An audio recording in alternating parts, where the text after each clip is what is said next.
अभी वजीरेक्स वाली problem solve होने का नाम ही नहीं ले रही। वजीरेक्स यहां पे इंडिया से भागा सिंगापुर, अब सिंगापुर से भाग के पनामा जाने के फिराक में है और वजीरेक्स से जो भी विड्रॉल की उम्मीद लगा के बैठे हुए ना, शायद आपको कभी भी विड्रॉल ना मिले। जिस तरह से निश्चल शेट्टी कर रहा है, जिस तरह से वजीरेक्स की टीम कर रही है, इस तरह से तो ऐसा बिल्कुल भी नहीं लग रहा कि वजीरेक्स वालों का कोई भी मूड है यहां पे पैसे देने का लोगों का, क्योंकि यहां पे अगर आप देखोगे वजीरेक्स के फेक प्रॉमिसेस जो हैं वो यहां पे बहुत ज्यादा हैं। तो यहां पे हम बात कर लेते हैं वजीरेक्स ने सबसे पहले क्या प्रॉमिस किया था।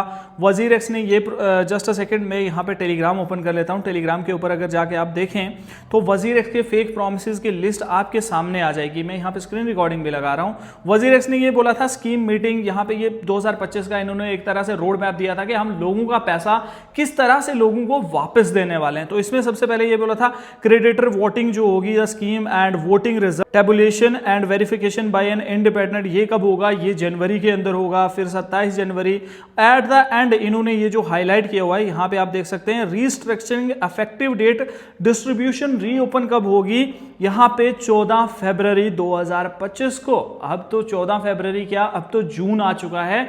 तो यहां पे इसके बारे में कोई भी बात नहीं कर रहा। वैसे भी जो है यहां पे सिंगापुर के कोर्ट ने इसको बिल्कुल डिनाई कर दिया है। जो ये करने वाले थे ना कि हम रीडिस्ट्रीब्यूट कर देंगे, लोगों को पैसा वापस कर देंगे, सिंगापुर के कोर्ट ने बिल्कुल इस चीज को डिनाई कर दिया है। क्योंकि यहां पे सिंगापुर के अंदर एक नया रूल आया है कि अगर आपको सिंगापुर के अंदर सर्व करना है या सिंगापुर के बाहर किसी और कंट्री के अंदर सर्व करना है ट्रेडिंग के रिलेटेड या फिर किसी भी फाइनेंशियल्स के रिलेटेड, तो आपको यहां पे लाइसेंस लेना पड़ेगा। तो यहां पे सिंगापुर कोर्ट ने पूछा वजीरेक्स वालों से कि भाई आप लाइसेंस ले रहे हो क्या, इंडिया के अंदर तो आपके पास कोई भी लाइसेंस नहीं है, तो क्या आप सिंगापुर के अंदर लाइसेंस लोगे। तो उनका पर्दाफाश हो गया। जो चीज वो कोर्ट को बताना नहीं चाहते थे उन्होंने वो चीज कोर्ट को बता दी कि हम तो पनामा के अंदर जा रहे हैं जी। हम यहां पे ये न्यूज देख लीजिए, WazirX exits Singapore moves to Panama after court ruling. तो यहां पे जो जानमाई लैब्स था वो जो है इंडिया के अंदर था, उसके बाद जटाई जो है इन्होंने सिंगापुर के अंदर बनाया हुआ था। अब पनामा के अंदर जैन सुई करके एक और नया ड्रामा, पनामा नहीं एक और नया ड्रामा जो है वजीरेक्स वालों ने शुरू कर दिया है। अब लोगों की मेहनत की कमाई थी, लोगों ने ये उम्मीद लगा के बैठे थे कि भाई हम भी क्रिप्टो के अंदर इन्वेस्टमेंट कर देते हैं, बिटकॉइन से इतना रिटर्न, वजीरेक्स इंडिया की क्रिप्टो एक्सचेंज है तो हमें भी इससे कुछ ना कुछ फायदा हो जाएगा। लेकिन किसी को क्या पता था कि वजीरेक्स इंडिया की एक्सचेंज है या सिंगापुर की एक्सचेंज है या पनामा की एक्सचेंज है या फिर कोई लावारिस एक्सचेंज है। पहले तो ये बोल रहे थे कि हमारे पास क्रिप्टो का कोई कंट्रोल नहीं है, बाइनेंस की पार्टनरशिप है इसके साथ, बाइनेंस का हिस्सा है। अब अपनी मर्जी से वो लोग सिंगापुर से भी भाग के पनामा में जा रहे हैं। पनामा में क्यों जा रहे हैं उसके पीछे का भी रीजन है। पनामा के अंदर जो रूल्स हैं वो और भी ज्यादा लचीले हैं, जिसकी वजह से ये लोग पनामा भागने की कोशिश कर रहे हैं, लेकिन कोर्ट ने बिल्कुल इस चीज को डिनाई कर दिया है। अब आते हैं जी आरबीआई के न्यूज के ऊपर। आरबीआई वालों का क्या नया ड्रामा है, आरबीआई वाले क्या बोल रहे हैं। No change in stance on crypto concerned our risks to policy stability. तो यहां पे आरबीआई की अगर आप बात करें, RBI set its stance on cryptocurrency remains unchanged.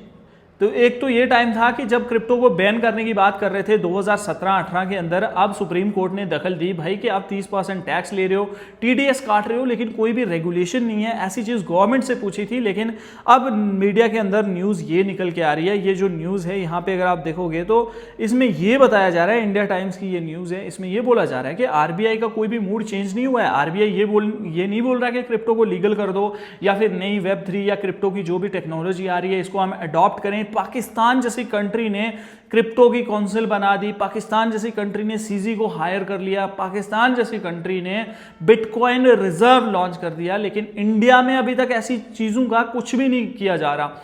और उसके साथ साथ अगर हम बात करें यहाँ पे यूएसए के अंदर ऑलरेडी बिटकॉइन रिजर्व है।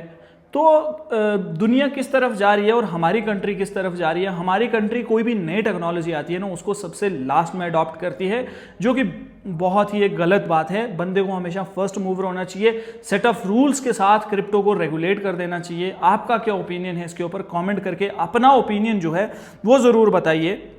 There is no development following the Supreme Court pronouncement on the crypto matter, RBI Governor Sanjay Malhotra said the post policy press conference. Sanjay Malhotra ji ने बोला, RBI has maintained a consistent stance on this issue.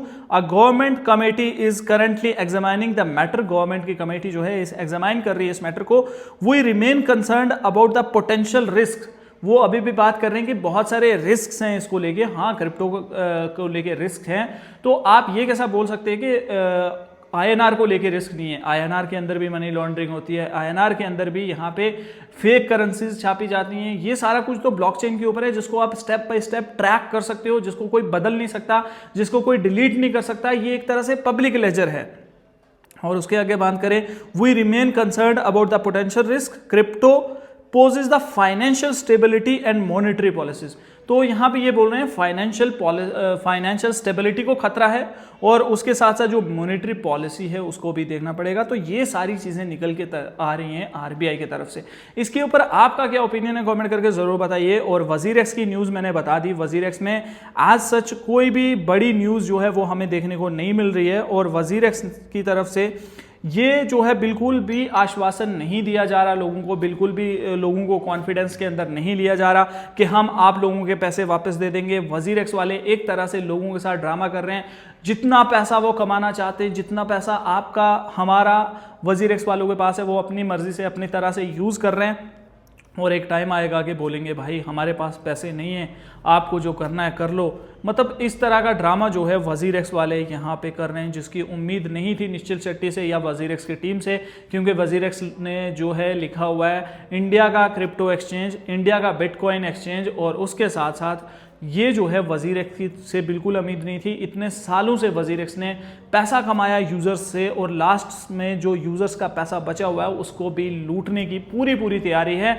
जो भी पैसा खर्चा हो रहा है court के अंदर, जो भी यहाँ पे पनामा के अंदर जो है इसको शिफ्ट करने की बात कर रही है, उसके अंदर भी जो खर्चा होगा, सारे खर्चे आपके और हमारे जेब से जाएंगे, आपके और हमारे फंड से जाएंगे. वजीरेक्स वालों ने 1 रुपए की भी अनाउंसमेंट नहीं करी कि हमने इतना पैसा, इतना ट्रेडिंग फी कमाया था, चलो 1 करोड़ 2 करोड़ हम भी अपने यूजर्स को जो है वो रिफंड कर रहे हैं. ऐसा कुछ भी जो है हमें देखने को नहीं मिल रहा. और ये अगर अभी तक आप अपना टाइम वेस्ट कर रहे हो, अभी तक ये उम्मीद लगा के बैठे हुए हो कि हम जो है अभी थोड़ा और वेट कर लेते हैं, क्या पता वजीरेक्स वाले पैसे वापस मिल जाएं, फिर हम क्रिप्टो के अंदर दोबारा से इन्वेस्टमेंट करके पैसा बना लेंगे. तो मेरी एक ही चीज़ आप लोगों को बोलना चाहूँगा, अगर आप क्रिप्टो के अंदर इन्वेस्ट करना चाहते हो, अगर आप पैसा बनाना चाहते हो उस बुल रन के अंदर, तो अगर आपके पास कोई स्पेयर पैसा पड़ा हुआ है, अगर आपके पास कोई पैसा है तो आप दोबारा से इन्वेस्टमेंट कर सकते हो. आप बहुत सारे लोग पूछेंगे असद भाई कहाँ पे इन्वेस्टमेंट करें, आखिर ट्रस्ट किस पे करें. तो मैं आप लोग एक चीज़ बोलूँगा, ट्रस्ट किसी पे भी मत करो, अपनी रिसर्च कर लो. मैं जो पर्सनली यूज़ कर रहा हूँ फ्यूचर्स ट्रेडिंग के लिए, स्पॉट ट्रेडिंग के लिए, अभी इंडियन क्रिप्टो एक्सचेंज की बात करूँ तो मैं यहाँ पे यूज़ कर रहा हूँ CoinDCX को, जिसका लिंक आपको डिस्क्रिप्शन के अंदर मिल जाएगा. अगर आप मेरे रेफरल लिंक के थ्रू साइन अप करोगे, एक तो फी के अंदर, ट्रेडिंग फी के अंदर डिस्काउंट मिलेगा और उसके साथ साथ अप टू 5000 रुपीज़ का आपको बोनस भी मिल सकता है. और उसके साथ साथ अगर हम बात करें यहाँ पे वर्ल्ड की नंबर 1 क्रिप्टो एक्सचेंज, वो है बाइनेंस. बाइनेंस का लिंक भी आपको डिस्क्रिप्शन के अंदर मिल जाएगा. आप अगर क्रिप्टो के अंदर इन्वेस्टमेंट कर रहे हो, कम से कम 3 से 4 एक्सचेंजेस के ऊपर आपका अकाउंट होना चाहिए. कभी भी अपना सारा पैसा एक एक्सचेंज के ऊपर मत रखना. जिस दिन आपने सारा पैसा एक एक्सचेंज के ऊपर रखा, जिन लोगों ने सारा पैसा वजीरेक्स पे रखा था, अगर वजीरेक्स हैक हो गया, आज तक वो लोग लटक रहे हैं.